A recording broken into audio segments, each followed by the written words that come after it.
자, 오늘 이 말씀의 제목은요, 주보에 나와 있는 대로 생명의 셈이다, 이런 제목으로 같이 하나님의 말씀을 생각해 보도록 하겠습니다. 우리가 신앙생활 하면서 결코 우리가 소홀히 할 수 없는 것이 바로 하나님의 말씀입니다.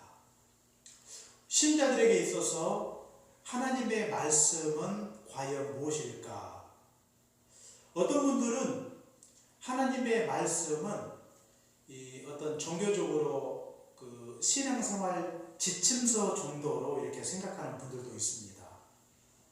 구약 시대에는 제사를 드리는 데 필요한 지침서, 신약 시대에는 하나님을 예배하는 예배 지침서 정도로 이렇게 생각하는 분들도 있고요. 또 어떤 분들은 사회적으로 마치 윤리와 도덕의 교과서 정도로 이렇게 생각하는 분들도 종종 있습니다. 또 간혹 어떤 분들은 이 말씀을 탈무드 정도로 이렇게 생각하는 분들도 있어요. 탈무드. 특히 이스라엘 백성들, 유대인들에게 있어서 이 탈무드는 모세 오경 다음으로 굉장히 중요하게 여기는 그런 문서입니다. 탈무드는. 그러나 이제 우리들에게는 그렇게 중요하게 여기는 그런 그 문서는 아니죠. 그러나 이런 그 접근들은 본질적인 접근이라고 볼 수가 없습니다. 말씀은 어떤 도덕 교과서다, 그렇게 우리가 단정을 지을 수가 없죠. 말씀은 종교 활동의 지침서다, 이렇게 우리가 단정을 지을 수 없는 것입니다. 웨스터민스터 신앙고백서 대오리 문답에 보시면 말씀은 믿음과 순종의 유일한 규범이다, 이렇게 말씀을 하고 있어요. 오늘 우리가 잠언 말씀에 보시면 이 말씀을 어떻게 정의를 하고 있는가, 오늘 우리가 성경 그 말씀에 보시면요, 우리가 성경 14절 말씀에 보시면 지혜 있는 자의 교훈은 생명의 셈이다, 이렇게 말씀을 정의하고 있는 걸 볼 수가 있는데요. 지혜 있는 자의 교훈이라고 하는 것은 말씀을 가리키죠. 말씀을 생명의 셈이라고 그랬어요. 생명의 셈이다.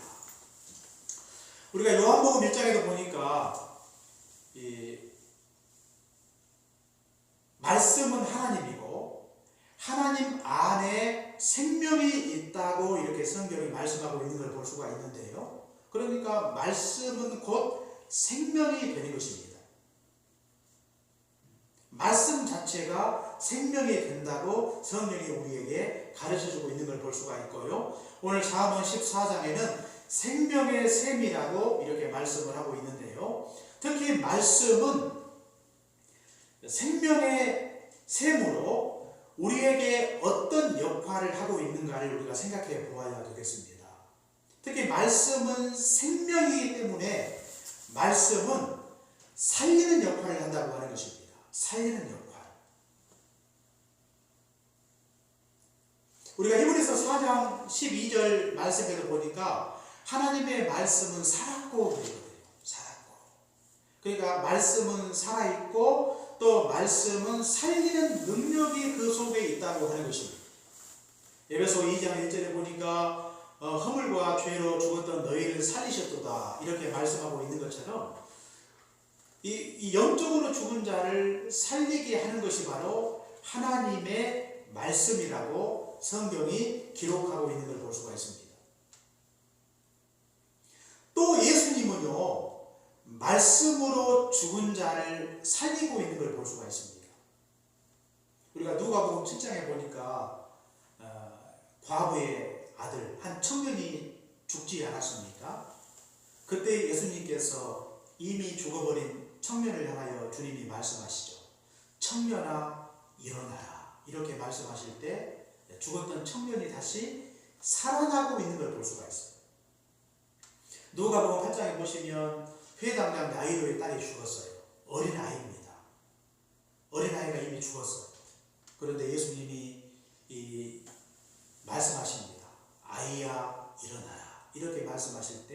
죽었던 아이가 다시금 살아나고 있는 걸 볼 수가 있습니다. 또 요한복음 11장에도 보니까 이미 죽은 지 나흘 된 나사로가 있는데 나사로의 무덤을 향하여 예수님이 말씀하십니다. 나사로야 나오라, 이렇게 말씀하실 때 죽었던 나사로가 수족을 이 배로 동인 채로 무덤에서 나오지 않습니까?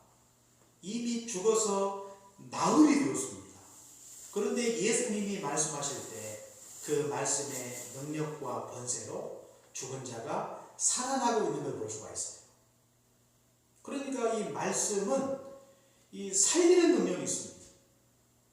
하나님의 말씀은 살리는 역할을 한다고 하는 것입니다.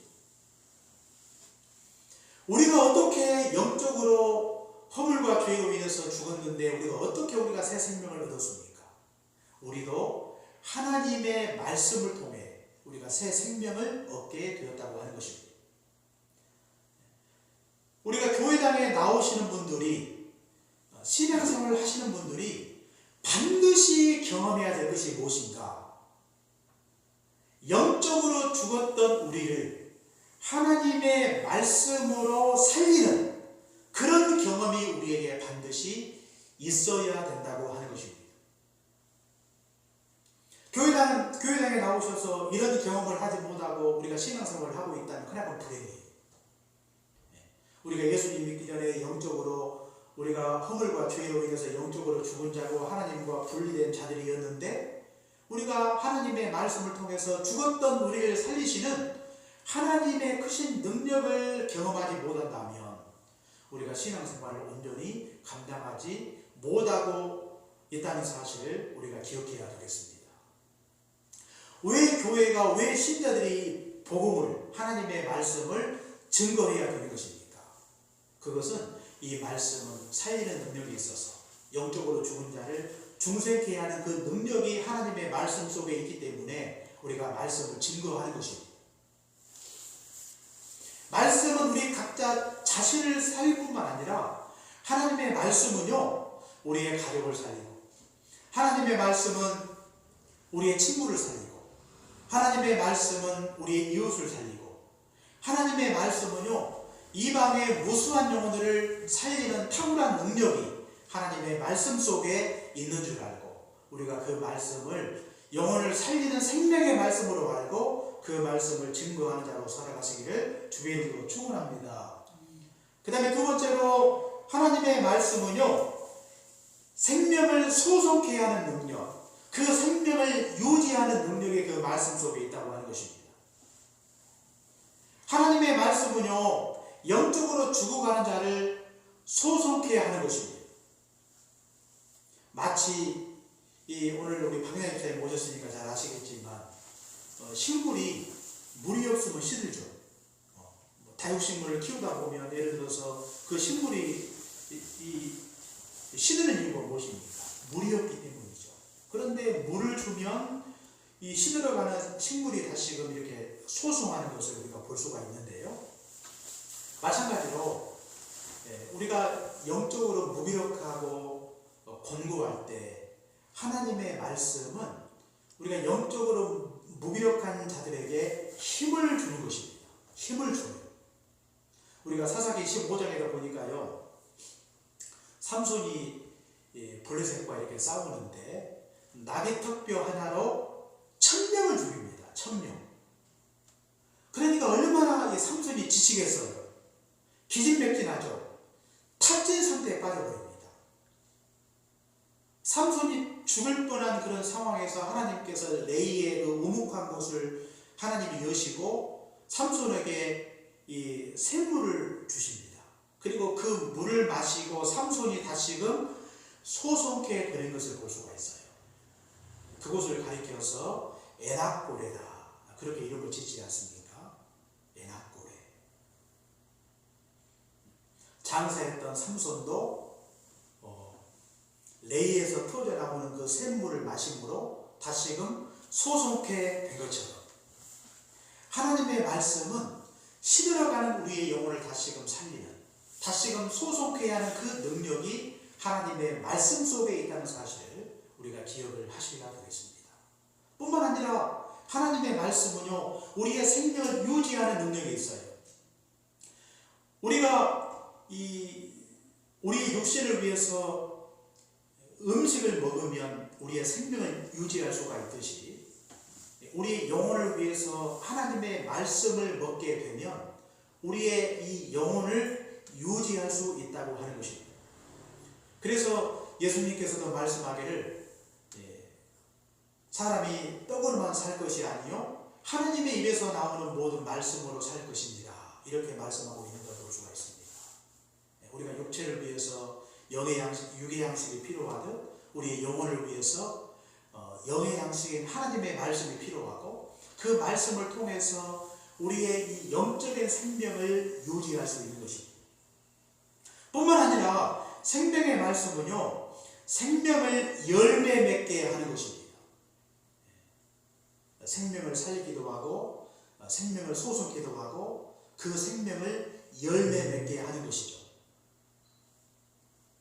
이것은 생명의 속성입니다. 이것은 마치 어떤 자연의 순리와 같은 거예요. 생명이 있으면 그 생명은 성장하고 나중에는 열매를 맺듯이 영적으로도 마찬가지입니다. 우리 안에 예수님의 생명이 있으면 그 생명은 성장하고 그 생명은 열매를 맺게 되어 있는 것입니다.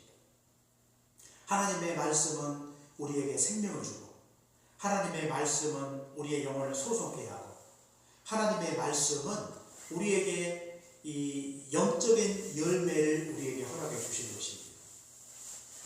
그렇기 때문에 우리가 신앙생활을 하고 있음에도 불구하고 우리가 신앙의 열매가 없는 이유가 무엇인가? 그것은 우리 안에 참되신 하나님의 말씀이 없기 때문입니다. 말씀이 없기 때문에 우리가 신앙에 성장하지 못해요. 하나님의 말씀이 우리에게 지속적으로 공급이 되면 우리는 반드시 성령의 열매를 맺게 될 것입니다.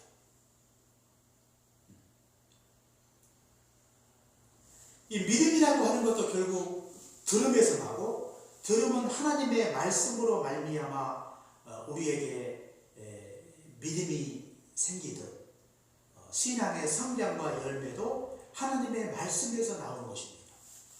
그렇기 때문에 우리가 신앙의 열매를 맺고자 한다면 신앙이 성장하기를 원한다면 반드시 우리는 하나님의 말씀을 우리가 지속적으로 그 말씀을 먹을 때 그 말씀을 통해 우리의 신앙은 성장하고 또 합당한 열매로 하나님께서 우리에게 갚아 주실 것입니다. 이렇게 하나님의 말씀은요, 생명을 살리고 생명을 솟게 하고 생명을 열매 맺게 하는 것이 바로 하나님의 말씀인데 하나님의 말씀이 이와 같다면 우리가 말씀 앞에 어떤 자세를 가져야 되겠습니까? 우리가 오늘 성경 말씀 중에 우리가 말씀에 대하여 어떤 자세를 가져야 될 것인지 우리가 성경 13절 같이 한번 읽도록 하겠습니다. 13절입니다. 이 시간 13절 같이 한번 읽어보시죠. 시작. 말씀을 멸시하는 자는 자기에게 패망을 이루고 계명을 두려워하는 자는 상을 받느니라. 아멘. 자, 우리가 말씀에 대해서 어떤 자세를 가져야 되겠는가? 말씀을 멸시해서는 안 된다고 성경이 말씀을 하고 있어요. 말씀을 멸시하지 말아라. 말씀을 멸시하는 것은 이 하나님의 말씀을 절대적 진리로 인정하지 않는 것을 가리켜요. 절대적으로 권위 있는 하나님의 말씀으로 인정하지 않는 것입니다. 또 말씀을 우리의 생명을 구원할 유일한 진리로 인정하지 않는 것을 가리킨다고 이렇게 말씀을 드릴 수가 있어요. 뿐만 아니라 말씀을 멸시하는 것은 말씀대로 순종하지 않는 것을 가리킵니다. 우리가 행함이 없는 믿음은 죽은 믿음이라고 이렇게 말씀을 하지 않습니까? 마찬가지로 하나님의 말씀을 알고 있음에도 불구하고 하나님의 말씀을 믿는다고 하면서도 하나님의 말씀대로 순종하지 않는 것은 말씀을 멸시하는 것과 같은 것입니다. 어떤 분들은 말씀에 대하여 척척 박사예요. 그런데 삶을 보면 하나님의 말씀대로 살아가지 못할 때가 많이 있는데 그것을 우리가 어떻게 이해를 해야 됩니까? 바로 말씀을 멸시하는 그런 태도를 보이고 있다고 이렇게 말씀을 드릴 수가 있어요. 뿐만 아니라 말씀을 멸시하는 사람들은요, 말씀을 가까이 하지 않습니다. 말씀을 외면하는 것이죠. 예를 들어서 이 부부가 서로 이렇게 가까이 하지도 않고 말도 섞지 않고 함께 생활도 하지 않는다면 서로를 이렇게 멸시하는 것이죠. 이것은 마찬가지로 내가 하나님의 말씀을 가까이 하지도 않고 성경도 보지도 않고 읽지도 않고 성경을 사랑하지 않는다면 이 사람은 바로 하나님의 말씀을 멸시하는 자라고 이렇게 말씀을 드릴 수가 있습니다. 그렇다면 우리는 하나님의 말씀을 멸시하지 않고 말씀에 대하여 어떤 태도를 가져야 되겠습니까? 오늘 성경 13절 보니까 계명을 두려워하는 자는 상을 받으리라 그랬습니다. 말씀을 두려워하라고 그랬어요. 말씀을 두려워하는 것은 곧 바로 말씀을 존중하는 것을 가리킵니다. 그러니까 우리가 하나님의 말씀은 우리에게 생명을 주고 말씀은 그 생명을 소성케 하고 말씀은 생명을 열매 맺게 하는 것인데 그 말씀에 대하여 우리는 어떤 태도가 우리에게 필요한가? 그 말씀을 존중히 여기는 그런 태도가 우리에게 반드시 필요하다고 하는 것입니다. 말씀을 존중히 여기는 자는 이 말씀의 권위를 인정하는 자입니다. 말씀의 권위, 말씀의 절대적 권위를 인정하는 것이죠. 시대가 변하고 환경이 변하면 사람들은 이 말씀의 이 절대적 권위를 인정하지 않으려고 하는 것입니다.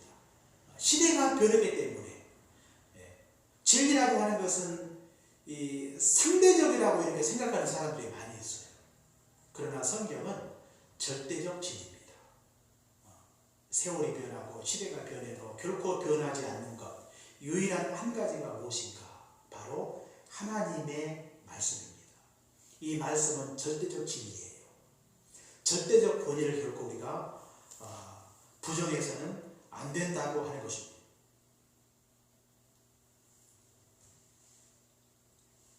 뿐만 아니라 우리는 말씀을 유일한 생명의 복음으로 인정을 하셔야 되겠습니다. 유일한 생명의 복음. 우리가 갈라디아서 1장 7절에 보니까 다른 복음은 없다 그랬어요. 만약에 다른 복음을 전하는 자들은 저주를 받게 될 것이라고 성경이 말씀하고 있는 걸 볼 수가 있습니다. 말씀은요, 우리에게 생명을 줄 수 있는 유일한 복음입니다.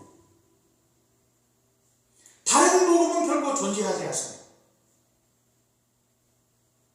성경 외에, 말씀 외에 그 어떤 것이 우리에게 생명을 줄 수 있다고 주장하는 것은 그것은 거짓이고 그것은 이단이고 사입이라고 이렇게 말씀을 드릴 수가 있습니다. 하나님의 말씀이 유일한 것입니다. 그러므로 우리가 포스트 모던 시대를 살아가면서 절대 진리를 부정하고 모든 진리를 상대화시키는 이런 세상 속에서 하나님의 말씀만이 절대적 권위를 갖고 하나님의 말씀만이 우리에게 생명을 줄 수 있는 유일한 복음이다. 하나님의 말씀이 절대적 권위, 유일한 권위, 우월한 권위가 하나님의 말씀 속에 있는 줄 알고 그 말씀을 하나님의 말씀, 진리의 말씀으로 항상 인정하고 그 말씀을 증거하며 살아가시는 그런 복된 삶이 되시기를 주의 이름으로 축원합니다. 그리고 두 번째로 우리가 말씀을 존중히 여긴다면 하나님의 말씀대로 우리가 온전히 순종을 하셔야 되겠습니다. 말씀의 권위를 인정한다면 마땅히 우리는 말씀대로 순종해야 되는 것입니다. 말씀대로 순종하지 않는다면 여기에 이 하나님의 진노가 임하게 되는 것이죠. 우리가 신명기 28장에 보니까 말씀에 순종하는 자들에게는 모든 복이 임하게 되지만 말씀에 순종하지 않는 자들에게는 모든 저주가 임하게 된다고 성경에 말씀을 하고 있습니다. 그러니까 우리가 하나님의 말씀에 순종할 때는 이 말씀에 대한 이런 두려움이 우리에게 필요합니다. 두려움. 말씀대로 순종하지 아니할 때 하나님의 진노가, 하나님의 저주가 임할 수 있다고 믿고 그 말씀을 두렵고 떨리는 마음으로 순종하는 것입니다. 말씀대로 우리가 하나님을 예배하지 않고 온전한 예배로 하나님 앞에 영광을 돌리지 않는다면 하나님의 저주가 임할 줄로 믿고 순종하는 것입니다. 하나님의 말씀을 따라 이웃을 내 몸과 같이 사랑하지 아니하고 이웃을 미워하게 되면 하나님의 저주가, 하나님의 진노가 임할 줄로 믿고 하나님의 말씀대로 온전히 순종하는 것입니다. 하나님의 말씀대로 순종하여 우리가 범죄치 아니하고 하나님 앞에 거룩한 백성으로 살아가지 아니할 때 하나님의 진노가 그곳에 불같이 임할 줄로 믿고 온전히 순종하는 것입니다. 말씀에 따라 내가 복음을 전하지 아니하면 화가 내게 미칠 줄로 믿고 하나님의 복음, 진리의 말씀을 증거하는 전도자로 살아가는 것입니다.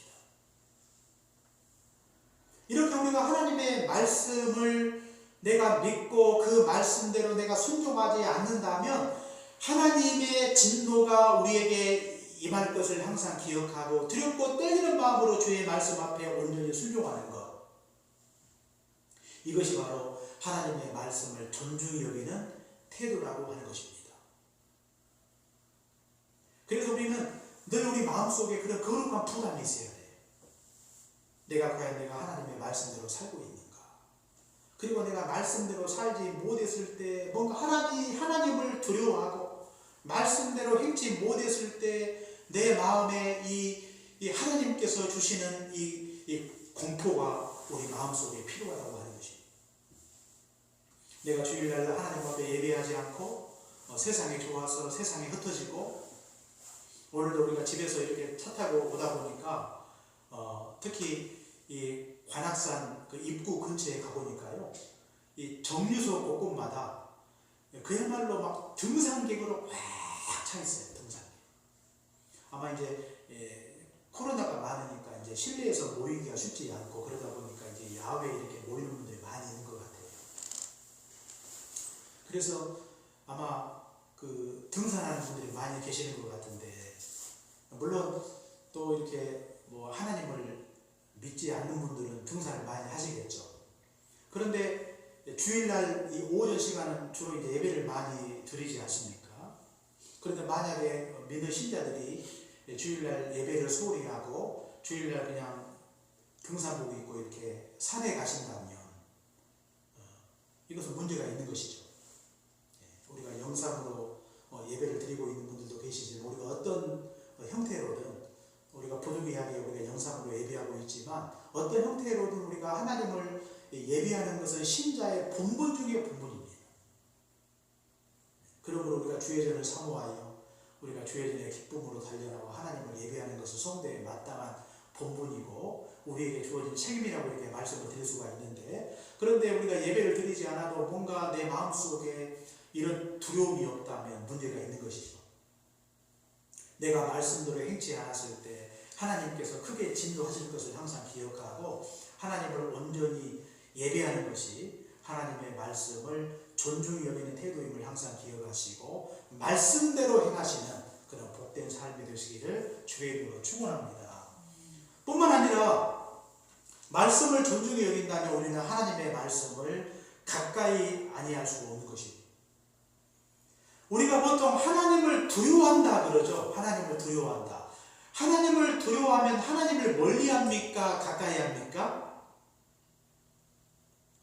대안이? 하나님을 하나님을 두려워하면 하나님을 멀리해요, 가까이해요? 멀리. 멀리한다고요? 우리가 하나님을 두려워할수록 우리 하나님을 가까이 하는 것입니다. 보통 사람을 무서워하면 사람을 멀리하죠. 그러나 우리가 하나님을 진정으로 두려워하면 하나님을 가까이 하게 되는 것입니다.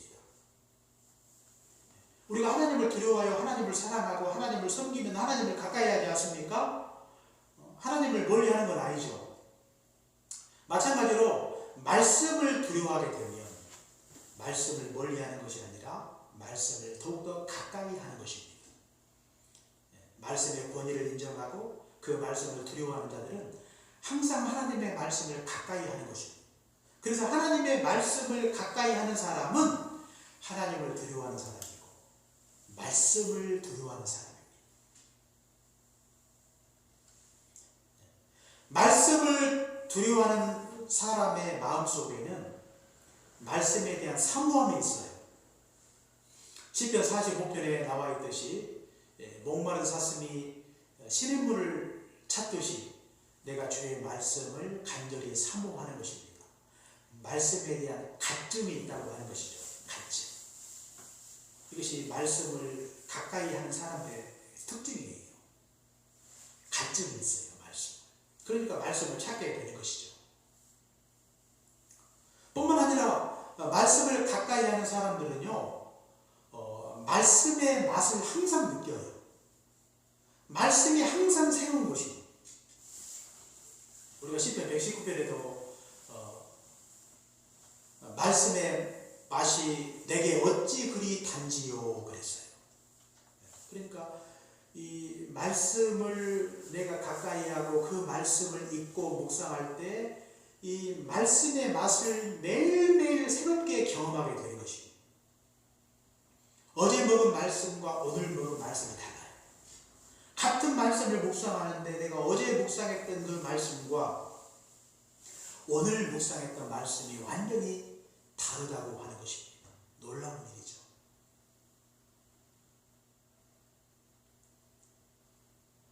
뿐만 아니라 말씀을 가까이 하는 사람들은요, 시편 1편에 나와 있듯이 하나님의 말씀을 즐거워하는 것입니다. 여호와의 율법을 즐거워하여 그 율법을 주야로 묵상하는 자로다. 말씀을 즐거워해요.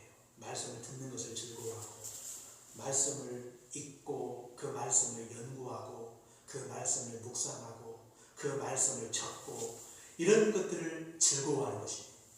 이거 억지로 하는 거 아니에요.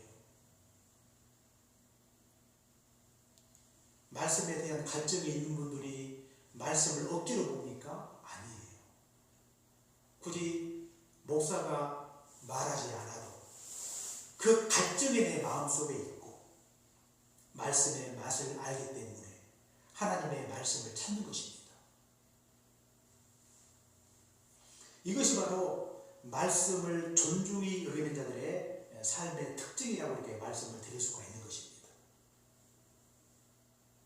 하나님의 말씀이 생명을 살리고 하나님의 말씀이 생명을 소송케 하고 하나님의 말씀이 생명을 열매 맺게 한다는 사실을 믿는다면 결코 우리는 하나님의 말씀을 멸시해서는 안 되겠습니다. 하나님의 말씀을 두려워하여 그 말씀을 존중히 여기는 그런 태도가 우리에게 반드시 필요하다고 하는 것입니다. 말씀을 더욱더 가까이 하는 것입니다. 특히 요즘 코로나로 인하여 그 어느 때보다 우리 신자들에게 개인 경건 생활이 중요한 때를 살고 있습니다. 모이기가 어려워요. 이런 시대에 우리 신자들에게 우리가 어떻게 이 코로나 시대에 우리가 신앙생활을 감당을 해야 할 것인가? 개인 경건 생활이 더욱더 풍성해져야 되는 것입니다. 개인 경건 생활이 정말로 풍성해지려면 우리가 하나님의 말씀을 존중히 여기는 그런 태도가 우리에게 반드시 필요하다고 하는 것입니다. 말씀의 절대적 권위를 인정하고 말씀에 순종하고 하나님의 말씀을 더욱더 가까이 하셔야 되겠습니다. 우리 안에 말씀에 대한 갈증이 있어야 되겠습니다. 말씀의 은혜를 매일매일 새롭게 경험하고 주의 말씀을 즐거워하여 그 말씀을 주야로 묵상하는 그런 복된 인생을 살아가셔야 되겠습니다.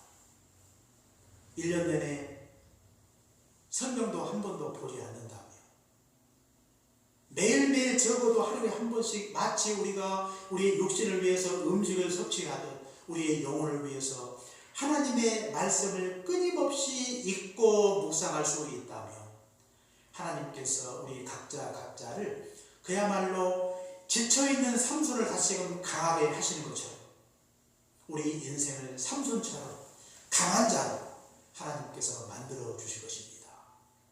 우리 신자들을 정말로 영역있게 힘있게 강하게 만드는 것은 바로 하나님의 말씀입니다. 무기력감 속에 있습니까? 공고한 중에 있습니까? 우리의 영혼을 소송케 하나님은 하나님의 말씀에 있는 줄 알고 우리가 다시 한번 주의 말씀이 얼마나 우리에게 소중하고 귀한 자를 깊이 깨닫고 주의 말씀을 더욱더 가까이 하여 그 말씀을 날마다 주야로 묵상하시고 경건생활에 더욱더 힘쓰셔서 영적으로 풍성한 인생 살아가시기를 주의 이름으로 축원합니다. 기도하겠습니다. 사랑의 주님 감사합니다. 주의 말씀은 생명의 샘임을 믿습니다. 주의 말씀은 우리의 생명을 살리고 주의 말씀은 생명을 소송케 하고 주의 말씀은 우리 인생 가운데 성령의 열매를 맺게 하는 힘인 것을 오늘도 다시 한번 깨닫게 하시니 감사합니다. 주의 말씀이 얼마나 우리에게 소중하고 귀한가를 깊이 깨닫고 말씀을 두려워하는 자로 살게 하여 주옵소서. 이런저런 이유로 우리가 말씀을 소홀히 했던 우리의 죄를 용서하여 주옵소서. 주의 말씀을 사모하여 주의 말씀을 더욱더 가까이 하기를 원합니다.